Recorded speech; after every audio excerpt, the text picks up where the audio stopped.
जेड़े देहात के इलाके हैं सारी सराकी बेल्ट है सराकी खिता है उथा ये बड़े शौक नाल डिठा वेंदे और काफ़ी हाली भी इथा बुजुर्ग मौजूद हैं और नौजवान भी मौजूद हैं। असा इथा डिठन माशाल्लाह उठ बहु ही सेहतमंद अच्छे हैं और सारे नाल एक दोस्त मौजूद हैं इन्हें दा उठ माशाल्लाह बड़ा प्यारा बड़ा खूबसूरत सज्जा धज्जा हुआ।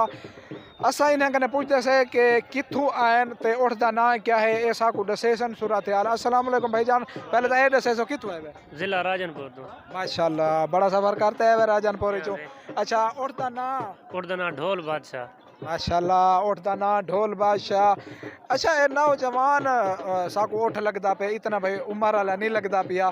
चौकियां कुश्ता है लड़िया बदे एक कुश्ती लड़िया वद से पहले एक पे लड़िया वद दूजा लड़दा पे। अच्छा वो पेड़ किथा लड़िया जिला राजनपुर। अच्छा राजनपुर माशाल्लाह राजनपुर और तुसा ऐसा को दसे सो कि क्या मेहनत करेंदे वे क्या खवेंदे वे आखिर सालाना कहीं ना कहीं सारे सराकी खिते च कहीं कहीं कोट दो कहीं राजनपुर मुख्तलिफ सराकी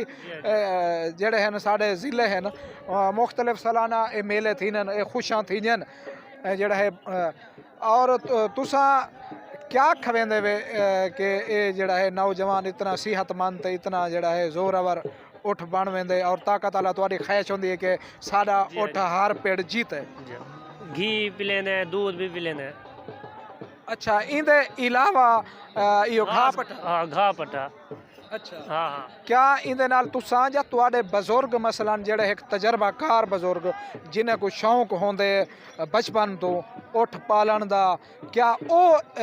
इन्हें नाल मेहनत करे ने जी हाँ से अच्छा तुहाडे बुजुर्ग भी था मौजूद हैं जी हाँ से जी नाज़रीन सारे नाल मौजूद हैं दोस्त राजनपुर चो हैं काफ़ी लोग आए वदन जलाल शाह चो आए वदन मुख्तलिफ इलाके तो आए वदन ते काफ़ी उठ पल्ले हुए हैं और ई महंगाई दे दौर च ई महंगाई दे वक्त च जेड़ा है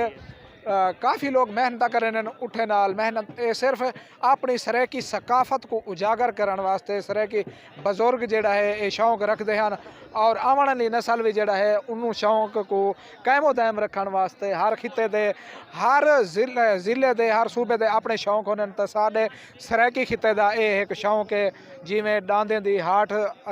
होंदी है मसलन तो उएं उठे का दंगल भी ये बहु ही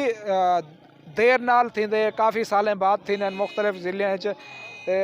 माशाल्लाह बड़े इतना पुरजोश हैं लोग